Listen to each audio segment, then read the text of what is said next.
So, I want you to think about the most brilliant, just like optimistic startup founder you've ever Oh, seen. yeah. We all know the type. Right. Or maybe even like the most pristine political movement of the last decade. You know the exact kind I'm talking about. Totally. The visionary steps up to the podium, points to the horizon, and essentially promises the world. Exactly. They tell us, like, this time it's going to be different. We have finally cracked the code. We've solved the equation of human flourishing. And honestly, we buy in We do. Every single time. because we want to believe it. But then why is it that within, I don't know, 5, maybe 10 years, that same visionary is usually ousted? Yeah, or the pristine ideals are hopelessly compromised. Right. The perfect system just gets mired in scandal or gridlock or corruption, and we act surprised every single time it happens. Which is wild, because it is a pattern as old as recorded civilization, honestly. Yeah.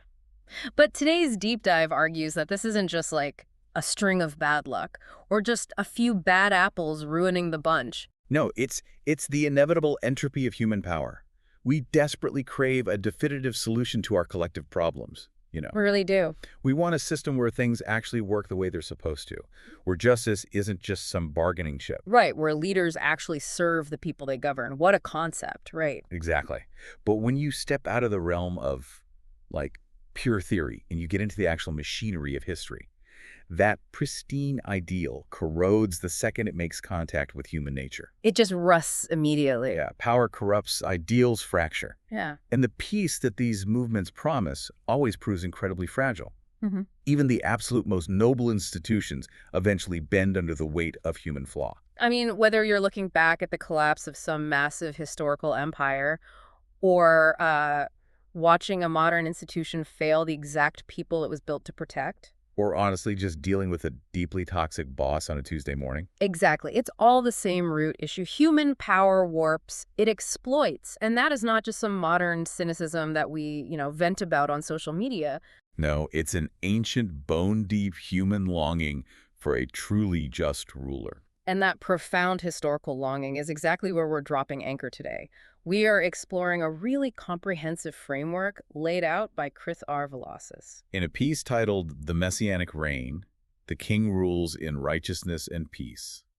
So, look, I want to set the stage for you right from the jump here, because when you hear phrases like Messianic reign or the millennium, it is incredibly easy to assume we're about to dive into some abstract, dusty theology. Right, or fringe end times speculation. Yeah, like you might be picturing someone in a basement connecting yarn on a corkboard, right? I mean, that's the stereotype for sure. But what Velazquez is doing here is operating on a much grander scale. We are looking at a framework that attempts to give meaning to literally all of human history. From eternity past to eternity future. Right. It's about finding actual hope in the middle of visceral, real-world suffering, and finding a completely different paradigm for understanding power and justice. The sheer scope of this material is just staggering when you really get into it. It pulls from a vast sweep of biblical theology to explore one specific radical thesis. Which is? How a king, specifically Jesus Christ, secures and maintains a kingdom, not through the traditional levers of coercion or violence or political dominance, Right. but through truth, holiness, and covenant faithfulness. It is an exploration of power completely redefined. Okay, so if I'm tracking with this framework to understand why we so desperately need a perfect king in the first place, and why we feel so constantly frustrated by the broken leaders we see around us every single day, we first have to understand what leadership was originally supposed to look like. Exactly. We have to look at the original blueprint first, and then examine how it went so horribly wrong. So where do we find that blueprint? Well, to find it, the text argues that we actually have to go back further than human history. We have to start in eternity. Wait, before time even started? Yeah. The Messianic reign wasn't some sort of cosmic backup plan that got drafted in a panic. Right, wasn't God improvising? No, it wasn't a late development because the Creator looked down, saw human governments failing, and decided, I guess I better send in a Messiah to clean up this mess. Which completely changes the paradigm, honestly. I mean, if you look at Ephesians 1, which the source points to, this reign was purposed before the world even began? Yes, it is the outworking of an eternal decree. The kingdom is the original intent manifesting in time. That reframes how we view the very nature of human existence, doesn't it? It really does. Because if this righteous reign is the eternal plan, Then when humanity is created in Genesis 1, that creation is setting the stage for this specific type of rule. Humanity is made in the divine image, right? And commissioned to exercise dominion over the earth. Exactly. But there's a critical caveat here regarding the nature of that dominion. Human rule was always meant to be derivative, Meaning what, exactly? meaning representative and strictly accountable. We were meant to be vice-regents. Oh, like middle management, in the best possible sense of the term, of course. Yeah. Right. We were never designed to be autonomous monarchs doing whatever we pleased. We were meant to rule under a higher, perfect authority. So kingship is established as part of the human vocation, but it's fundamentally a stewardship. Precisely. And because of that specific design, concepts like order, fruitfulness, and harmony, what Colossus calls creational goods, they were baked into our original operating system. The earth was supposed to be cultivated by rulers who perfectly reflected the character of a just and loving creator. Yes. But then, of course, we get to the break. Genesis 3, the fall. Right. Humanity essentially decides, we don't want to be vice-regents anymore. We want the top job. We want to define good and evil for ourselves. And the moment that autonomy is seized, human dominion becomes completely corrupted. Yeah. It becomes incredibly violent and unstable almost immediately. It's like a switch flips. The text paints a really stark picture of this shift. Righteous stewardship is instantly replaced by domination, exploitation, rivalry, and fear. You see it play out in the very earliest pages of the narrative, right? Like Cain murders Abel out of jealousy. Oppression just enters the human story. Yeah, and later, the city of Babel exalts itself as an autonomous empire. They try to build a tower to the heavens just to make a name for themselves. Kings multiply, and they abuse their subjects. Nations go to war to acquire more resources. The entire mechanism of human rule just becomes infected by self-interest. It's essentially the origin story of the bad boss, or the corrupt politician, or the ruthless empire. Completely. And because the muscle memory of Eden is still there, we inherently crave that original harmony. We crave that order. But history proves over and over again that human beings are just incapable of sustaining it on our own. No, we really aren't. It's like, okay, think about it like discovering the original blueprint for a perfectly engineered house. You look at the architectural plans and you realize, wow, this was designed to be beautiful, structurally sound, perfectly insulated against the storms. But then you actually walk onto the property. Right. And you realize the builders went rogue. They ignored the blueprints completely. They used incredibly cheap, faulty materials. They built load-bearing walls out of cardboard, and now the entire foundation is just sinking into the mud. That is a perfect analogy. You could still see the shadow of what it was supposed to be, you know? Which just makes the reality of living in it so much more frustrating. Yeah. And to push that analogy even further, the builders aren't just using faulty materials. They are actively trying to convince everyone living in the house that the cracks in the walls are actually features, not bugs. Oh, wow. Yeah. Don't mind the draft. That's natural ventilation. Exactly. They cover up the sinking foundation with a fresh coat of paint and demand absolute loyalty to the house as it is. So the real question becomes, if the original plan for a perfect king was set in eternity past, does that mean this Messianic reign is about trying to patch up this broken, sinking house? Or is it about tearing it down and building a completely new one? And that question leads us directly to God intervening with a concrete historical promise. Because human rulers clearly couldn't fix the house. Not at all. I mean, every time the nation of Israel gets a king, even the supposedly good ones like David or Solomon, they eventually compromise, they abuse their power, they lead the people into disaster. So God steps in and makes a covenant. Yes.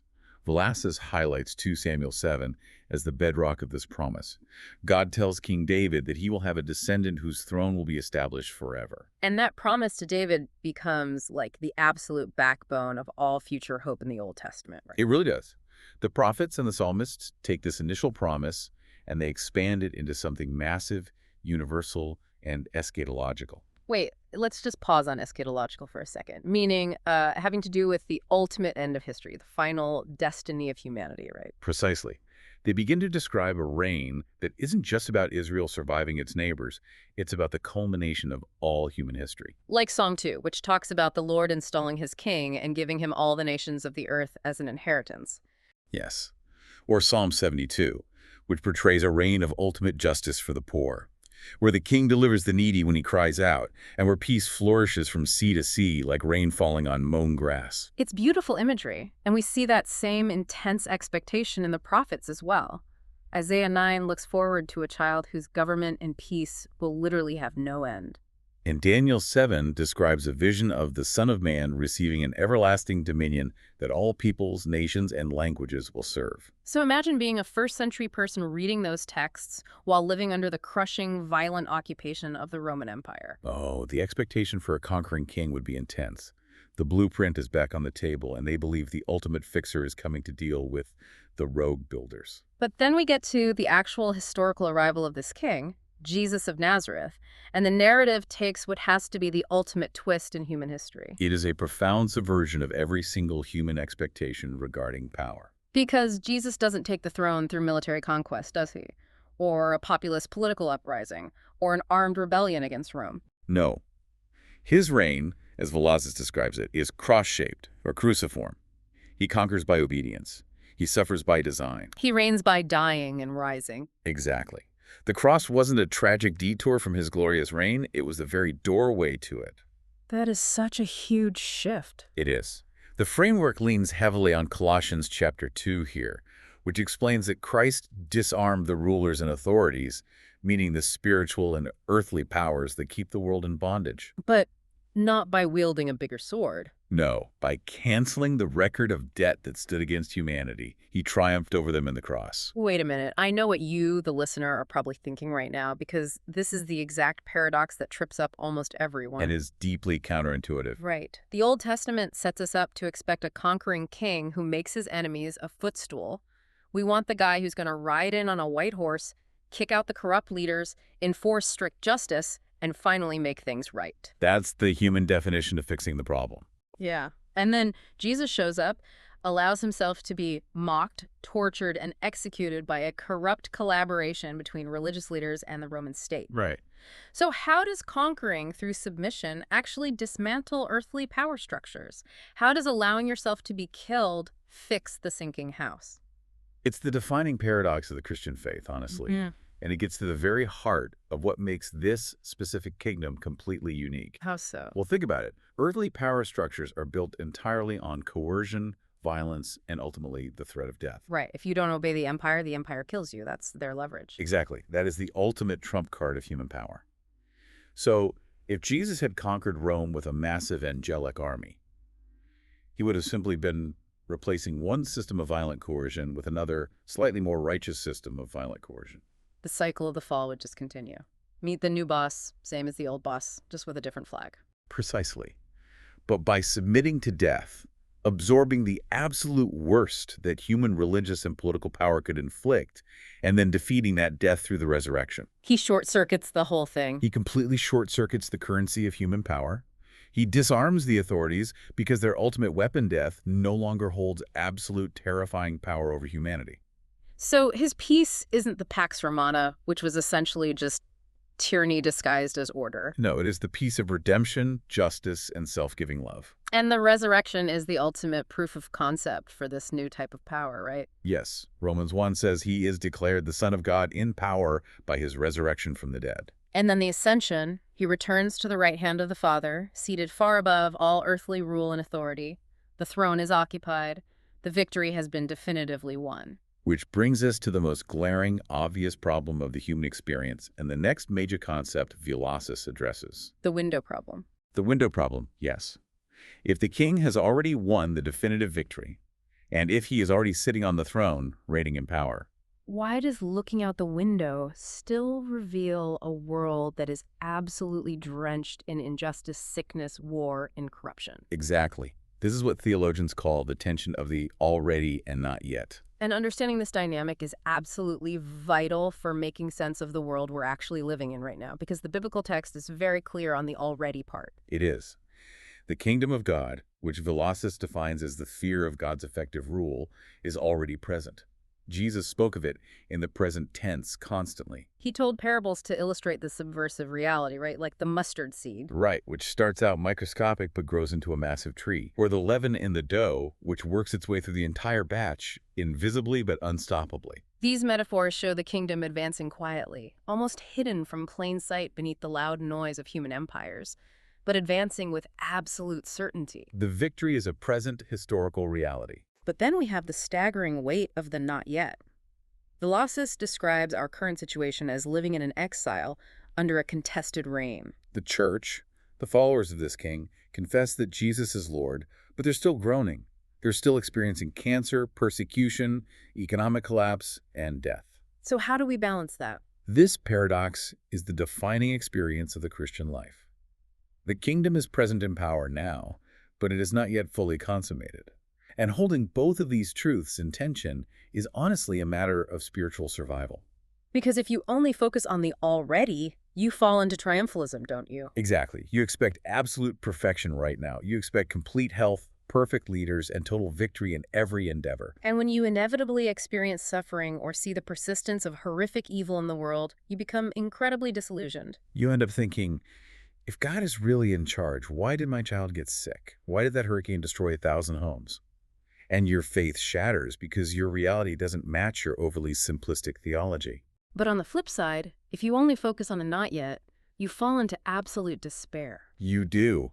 You look at the news and conclude that the world is just spiraling out of control, evil is winning, and all we can do is hunker down in a bunker and hold on for dear life until we're finally rescued. So the already but not yet framework guards against both of those extremes. It tells us that the definitive victory is real, the outcome is guaranteed, but the final public clearing of the battlefield just hasn't happened yet. That's a great way to put it. It sounds a bit like a massive corporation where a brilliant new CEO has officially taken over. Okay, I like this. Walk me through it. Well, the board has voted. The terrible old CEO who is running the company into the ground has been legally ousted. The ink on the contract is totally dry. The new CEO is officially in charge. But the new policies just haven't trickled down to middle management yet. We know the new culture is coming. We know the new direction is permanently set. But on a day-to-day basis, we're still dealing with the old toxic managers in the interim who haven't quite realized they don't have ultimate power anymore. We're living in the transition period. Exactly. Yes, and to lean into that CEO analogy, those middle managers are actively sending out fake memos, trying to convince the employees that the old rules still apply, that the old CEO is still secretly pulling the strings. Which is why working in that transition period feels so exhausting, confusing, and fiercely contested. We are living in the space between the inauguration of the king's reign and its final, ultimate consummation. And this waiting room of history brings us to one of the most intensely debated concepts in all of biblical theology. The millennium. Okay, this is where we need to slow down and really unpack things. Because if you have spent any time in certain religious circles or even just watched like certain apocalyptic movies, you have heard the word millennium. And it usually comes with a massive amount of baggage. Oh, a ton of baggage. Velazquez outlines 3 primary scholastic views on how this intermediate state actually plays out. And our goal here is to impartially explore these views to understand how different people have interpreted this waiting period without taking sides. Because Velazquez makes a much larger point about why we get so distracted by them, right? Exactly. So what are the 3 views? Well, the 3 views are essentially different historical and theological lenses for interpreting the chronology and nature of the 1,000-year period mentioned in Revelation chapter 20. Okay, let's start with the premillennial view. So, this perspective believes that Christ will return physically to earth before a literal 1,000-year reign. In this view, the world generally grows darker and more corrupt until Christ dramatically intervenes, establishes a global, visible kingdom of peace and justice headquartered on earth, and physically rules over the nations before the final judgment occurs. This view has a lot of traction, especially in times of intense cultural anxiety. It operates on a kind of rescue mentality. Things are getting worse, so the king has to return to manually set up the kingdom. Historically, yes, premillennialism has often resonated deeply with persecuted communities. I mean, when the state is actively trying to destroy you, the hope of a dramatic physical intervention where the king arrives to immediately depose your oppressors and rule on earth is incredibly sustaining. That makes total sense. Then we have the second perspective, the amillennial view. Right. And despite the prefix a, which usually means no, this view doesn't mean there is no millennium. Right, it's not anti-millennial. No, it just means the millennium isn't a literal future 1,000 years on a political calendar. Instead, it is symbolic. It represents the present spiritual reign of Christ from heaven that is happening right now during the entire church age, spanning from his first coming all the way to his final return. This view owes a lot of its historical prominence to thinkers like Augustine, doesn't it? It does. It argues that the binding of Satan mentioned in Revelation is not a future event, but something that happened at the cross, preventing evil forces from completely deceiving the nations so the gospel can spread. So the millennium is a present reality. Yes, experienced spiritually by the church on earth and by the saints in heaven, culminating in a single future return of Christ for final judgment and the new creation. Okay, and finally, the third perspective, the post-millennial view. This view anticipates that the gospel will progressively triumph in human history. It argues that through the work of the Spirit in the church, the world will be gradually transformed. Cultures, laws, institutions will become increasingly aligned with God's justice. So things get better and better. Basically, yes. This progressive victory leads into a long golden age of peace and righteousness. The millennium in Christ will physically return after this period of unprecedented global flourishing. You can totally see why this view gained massive popularity during the 18th and 19th centuries. Oh, absolutely. Particularly around the times of the Great Awakenings in America and the expansion of global missions. There was a profound optimism, right, that societal reforms, the abolition of slavery, and the spread of education were the visible fruits of the kingdom expanding, preparing the earth for the king's return. So we have premillennial, amillennial, postmillennial. We could easily spend the next 5 hours just charting out the historical debates, the schisms, and the complex diagrams people have drawn to defend their preferred timeline. People love a good timeline chart. They really do. But Velasquez explicitly warns us against reducing the millennium to a technical chart. The text argues that despite the intense, sometimes bitter debates over the chronology, all of these views actually share a master, unified doctrinal center. And that center is the crucial takeaway here. Whether you view the millennium as a future earthly golden age, a present spiritual reality, or a progressively emerging cultural triumph, the foundational truths remain absolutely identical. Which are? Jesus Christ reigns right now. His reign is characterized by absolute righteousness. It guarantees true peace, and it will undeniably culminate in the subjugation of all enemies and the final physical renewal of the entire cosmos. So Velasquez insists that the millennium is not a puzzle meant to satisfy our curiosity about the future. No, it is the scriptural window through which we are taught to think about the historical expression of Christ's victorious rule. But why are we so obsessed with the when? Why do we live to chart out dates, map out predictions, and argue over the sequence of events? How does that obsession distract us from the who and the what of this reign? Honestly, we obsess over the when because human beings are fundamentally addicted to control. Oh, wow. If we can map out the future on a timeline, if we can decode the symbols and predict the sequence, we feel like we have mastered the mystery of history. It's a coping mechanism for the anxiety of living in the not yet. That is so true. But Velasquez is warning us that when we reduce this profound cosmic reality to a timeline, we strip it of its immense theological force. The point isn't marking dates on a calendar to feel secure. The point is intimately knowing the character of the king who holds the calendar and understanding what his rule actually looks like in practice. Which naturally leads us to examine the defining characteristics of this ultimate kingdom. Regardless of which chronological timeline you land on, we need to understand what this reign actually feels like. Exactly. If you are living under this king, what is the anatomy of his rule? Well, Velasquez outlines 4 key pillars of the king's rule. The first is righteousness. Now, it is incredibly important to clarify that righteousness in this biblical context is not mere legality. It isn't just strict rule following or a judge mechanically applying a cold penal code to a list of infractions. Right. It is so much deeper than just balancing the cosmic scales. Righteousness here is defined as covenant fidelity, moral beauty, and perfect alignment with God's own holiness. Meaning what, practically? It means the king is utterly faithful to his promises. His judgments are completely true, his motives are entirely pure, and his standards are perfectly just. It's a justice that cannot be corrupted by bribery. Or manipulated by rhetoric, or swayed by prejudice, or compromised by self-preservation. He does what is right because he is right. And that perfect, incorruptible justice directly produces the second pillar, peace. Or using the really rich Hebrew term, shalom. And the biblical concept of shalom is far more robust and demanding than our modern kind of impoverished usage of the word peace. Today, we often define peace as simply the absence of conflict. Everyone just leave each other alone. Right. Or even worse, we define peace as ignoring the elephant in the room just to keep things quiet. We sweep systemic injustice under the rug, tell everyone to stop complaining, and call that silence peace. But biblical shalom is the wholeness of life, completely and rightly ordered under God. It includes the healing of relationships, profound security, physical and spiritual flourishing, and deep harmony between humanity and the natural world. But here is the critical insight Velazquez emphasizes. True peace cannot be achieved by simply ignoring evil or pretending it doesn't exist. No, it requires judgment. The king's peace is not some sentimental tolerance of wrongdoing. It is the active, lived experience of justice being fully satisfied and evil being forcefully restrained. That completely flips our modern, passive definition of peace on its head.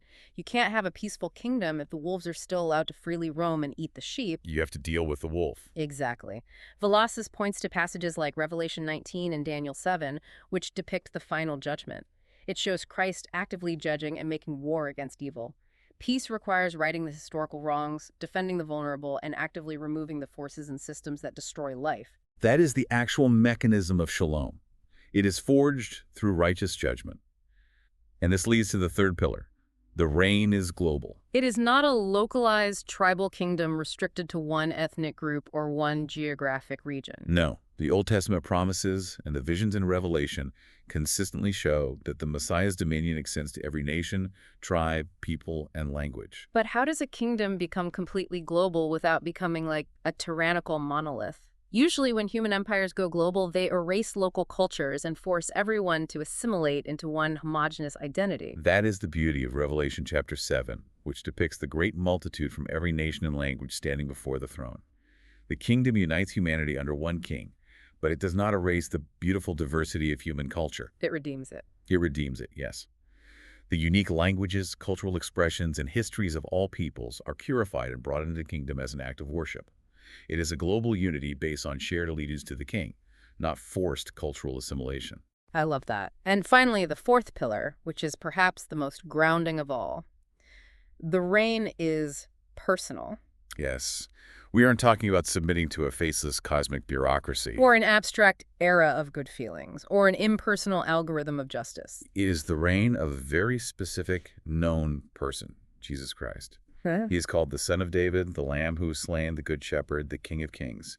In his very person, perfect righteousness and perfect peace meet. He doesn't rule from a detached distance, treating humanity like pieces on a chessboard. He rules with the intimate knowledge of someone who actually took on human flesh, suffered, and died. He rules in holiness, truth, sacrificial love, and unfailing wisdom.